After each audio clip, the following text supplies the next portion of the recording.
बिस्मिल्लाहिर्रहमानिर्रहीम, अस्सलाम वालेकुम। कैसे हैं यूट्यूब फैमिली? आप के साथ आज मैंगो की ऐसी एक शानदार रेसिपी में शेयर करने वाली हूँ कि आप हैरान हो जाएंगे कि मैंगो को हम इस तरह से भी यूज़ कर सकते हैं। इसके लिए मैंने 3 मैंगो ले लिए हैं और पके हुए मैंगो होने चाहिए। ये जो थोड़े से ग्रीन लग रहे हैं ये कच्चे नहीं हैं, लेकिन ये अच्छे पके हुए मैंगो हैं। तो इनको हमने क्या करना है, इनका छिलका उतार लेंगे। बहुत ही आराम से छिलका उतरेगा और आपने मैंगो जो है ना वो पके हुए लेने हैं, सही वाले और मीठे वाले मैंगो लेने हैं। अगर बेहतर है कि आप सफ़ेद चौंसा या इस तरह का मैंगो लें जो कि मीठा हो, अच्छा और सही बिल्कुल पक्का हुआ हो। और दूसरा ये कि गला सड़ा नहीं होना चाहिए, साफ़ सुथरा आपने आम ले लेना है। तो इन तीनों मैंगो को हमने इसका छिलका उतार के इसको काट लेना है। तो उसके बाद मैं आपको बताती हूँ कि रेसिपी हम किस तरह की बना रहे हैं। पहले मैं इसको छिलके उतार लूँ फिर दिखाती हूँ।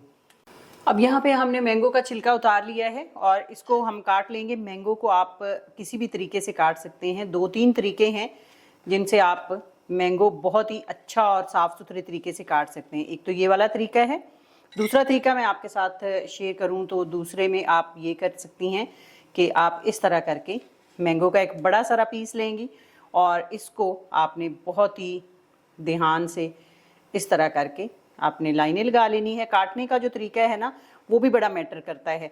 ये तो जो चीज़ें ऐसी हैं कि जिनमें मैंगो को काटने की ज़रूरत नहीं पड़ती, मतलब बहुत स्टाइलिश काटने की, आप जैसे मर्जी काट लें, उसमें तो कोई बात नहीं चलता है।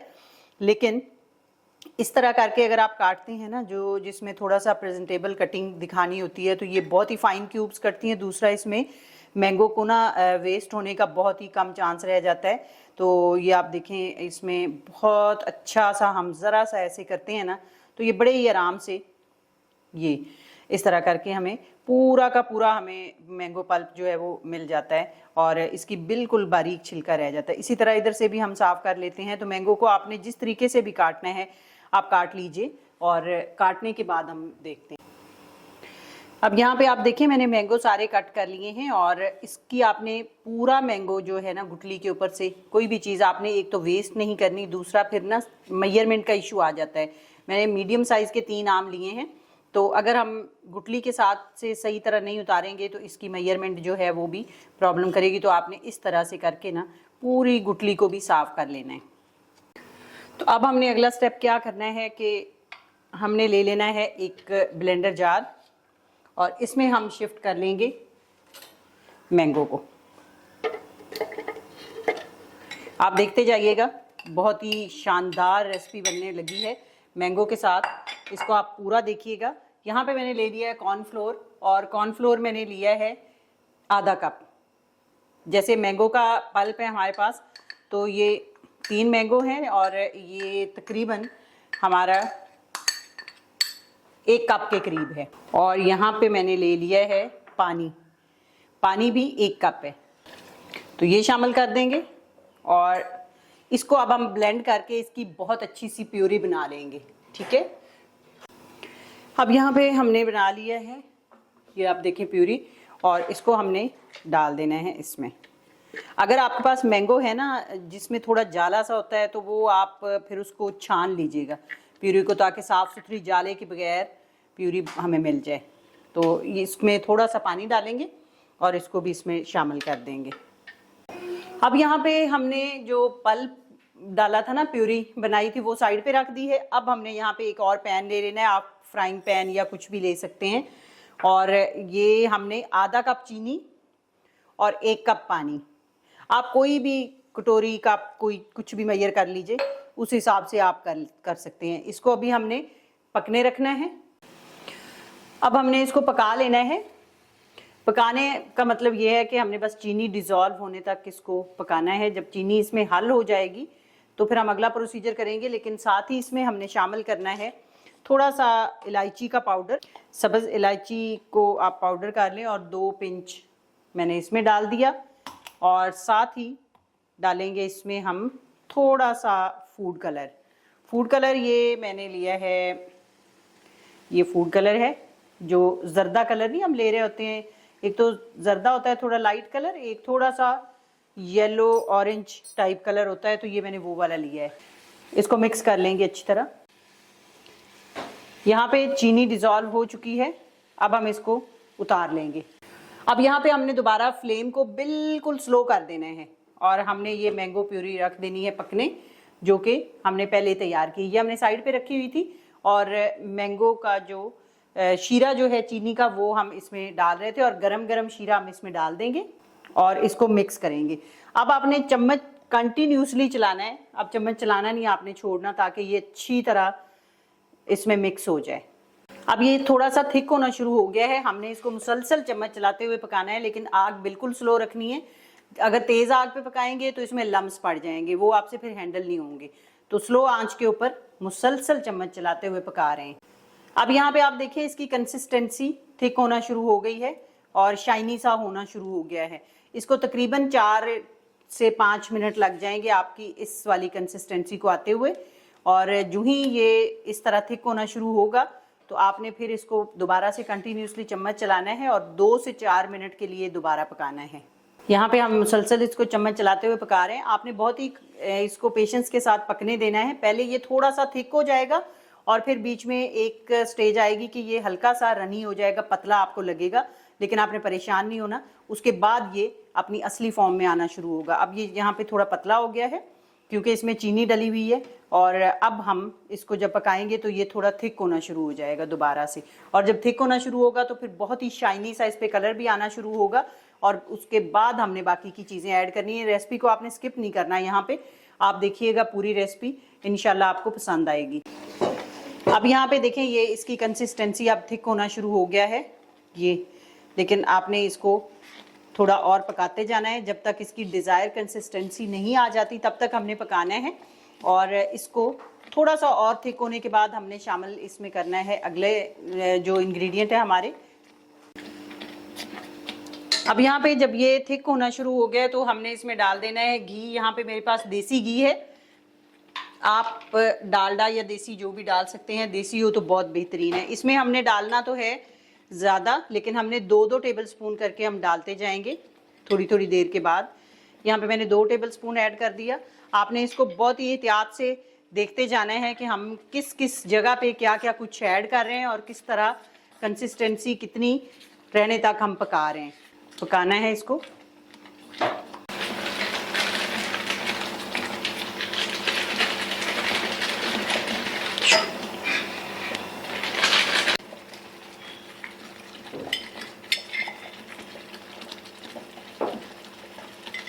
दो ही टेबल स्पून हमने दोबारा डाल दिया इसमें और फिर से इसको पका लेंगे। अभी तक इसमें बबल्स बन रहे हैं तो इसका मतलब है कि अभी तक इसमें पानी है और अभी ये सही तरह पका नहीं है। जब इसके बबल्स बनना ख़त्म हो जाएंगे उसके बाद ये पकेगा। और चूंकि हम हल्की आंच पे पका रहे हैं तो इसलिए आराम आराम से पक रहा है। दूसरा, अगर आपसे ज़्यादा पतला रह जाए तो आप इसमें कॉर्नफ्लोर की कंसिस्टेंसी थोड़ी बढ़ा सकते हैं, लेकिन अगर आप रेसिपी के मुताबिक मेजरमेंट पूरी रखेंगे 2 गिलास पानी और इस मैंगो पल्प इतने में, तो फिर आपसे कंसिस्टेंसी ठीक रहेगी। लेकिन अगर पतला हो जाता है आपसे किसी वजह से तो फिर आप कॉर्नफ्लोर को थोड़ा सा और बढ़ा दें।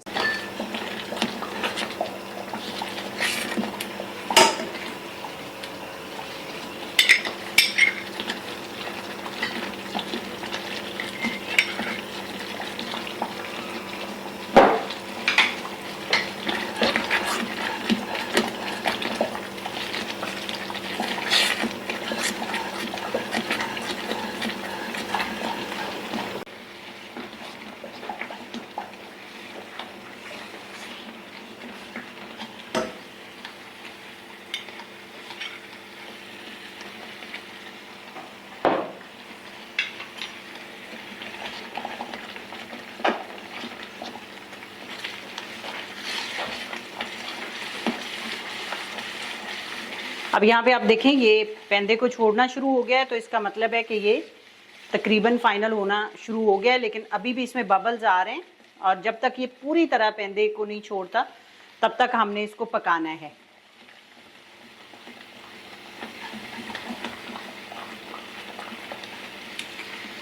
बहुत ही आला रेसिपी है, बहुत ही शानदार। और मैंगो के साथ आप इस तरह से बना के इसको दें बच्चों को, और ये आप बना के ना तकरीबन कोई महीने भर के लिए सेव कर सकते हैं। आराम से आप बना के रखें, और जब भी आपने चाय के साथ कुछ मीठा खाना हो तो आप ये निकालें और खा सकती हैं। अगर आपको कोई शुगर से इशू है तो आप शुगर की जगह शक्कर भी ऐड कर सकते हैं इसमें। उसकी क्वांटिटी थोड़ी सी ज़्यादा जाएगी शुगर की निस्बत, और वैसे भी चीनी आप अपने जायके के हिसाब से कम या ज़्यादा रख सकते हैं। अब आप यहाँ पे देखें, इसकी कंसिस्टेंसी आपको आइडिया हो रहा होगा जब ये पक चुकी। अब ये वाली कंसिस्टेंसी हो जानी चाहिए, तब आपने समझ लेना है कि ये पक चुका है। अब ये आप देखें, किसी भी बेकरी से आप जाके ले लें, महंगे से महंगी बेकरी से आपको इतनी प्योर, इतनी खालिस और इतनी अच्छी रेसिपी आपको नहीं मिलेगी। अगर मिलेगी तो बहुत ज़्यादा महंगी मिलेगी, और इतना खालिस देसी घी के साथ और इतनी अच्छे तरीके से पकी हुई चीज़ें आपको नहीं मिलने लगी। और ये आप देखें, अब इसकी कंसिस्टेंसी आप देखें, ये हम जिधर कर रहे हैं उधर को ये मुड़ रहा है ये, और ये आप देखें, ये वाली लुक इसकी हो जानी चाहिए। आपने इतना इसको पकाना है। ये देखें आप, एक बॉल की तरह ये घूम रहा है। अब आगे क्या करना है दिखाते हैं। अब हमने इसको क्या करना है कि ये आप देखें, हमने इसको ग्रीस कर लिया है। आप कोई भी, जैसे पिज़्ज़ा मोल्ड होते हैं या आप इस तरह का कोई भी आप बर्तन ले लीजिए। मेरे पास ये शीशे की ट्रे है तो मैंने वो लेके तो ऑयल से, देसी घी से ही मैंने ग्रीस किया है। और अब हम इसको उतारेंगे, और अब यहाँ पे हमने जो ट्रे को ग्रीस किया है उसमें हमने ये पूरा डाल देना है। अब आप इसकी कंसिस्टेंसी चेक कर रहे हैं ना, और इसको डाल के तो हमने पूरा सेट कर देना है इसको अच्छी तरह, बिल्कुल बराबर हम सेट कर लेंगे।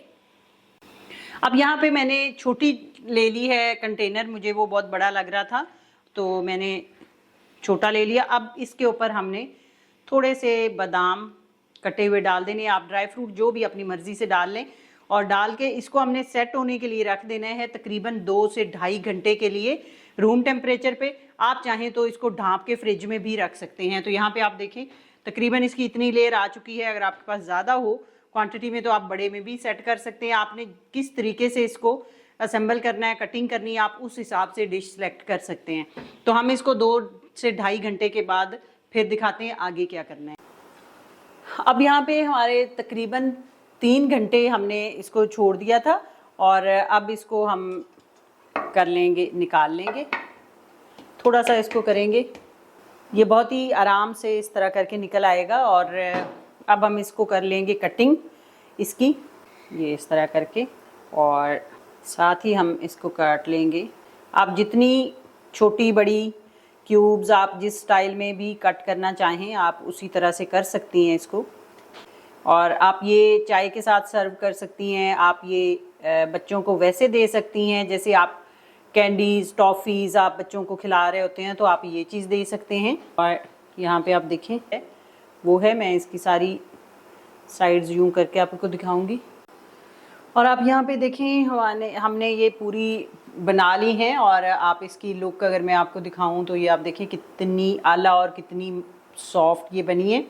आप इसको बहुत ही आराम से, बहुत ही इसको बेफिक्र होके आप रख सकते हैं 10 से 15 दिन के लिए फ्रिज में, और आप इसको एंजॉय कर सकती हैं इस तरह। और यहाँ पे हमने ये थोड़ी सी इस तरह से करके डेकोरेशन की है। आप जैसे मर्ज़ी इसको सर्व कर सकते हैं टी टाइम में, और आप बच्चों को लंच बॉक्स में भी दे सकते हैं। वैसे भी आप जैसे बच्चे स्वीट खा रहे होते हैं तो उस तरीके से आप इसको भी दे सकते हैं। तो ये आपके अपने ऊपर है। इंशाल्लाह उम्मीद है रेसिपी आपको अच्छी लगी होगी। आपने देखा हमने मैंगो के साथ कितनी आला रेसिपी बनाई है। ना ही इसमें कोई दूध का इस्तेमाल हमने किया, ना मैदे का, ना देसी घी के साथ और आम के साथ हमने परफेक्ट मज़ेदार रेसिपी बनाई है। उम्मीद है आपको अच्छी लगेगी। और रेसिपी अगर आपको अच्छी लगी हो तो चैनल को ज़रूर सब्सक्राइब करिएगा, और लाइक और शेयर ज़रूर करिएगा रेसिपी को। और इसके साथ ही इजाज़त दीजिए, इंशाल्लाह फिर मिलेंगे किसी और रेसिपी के साथ। तब तक के लिए अल्लाह हाफिज़।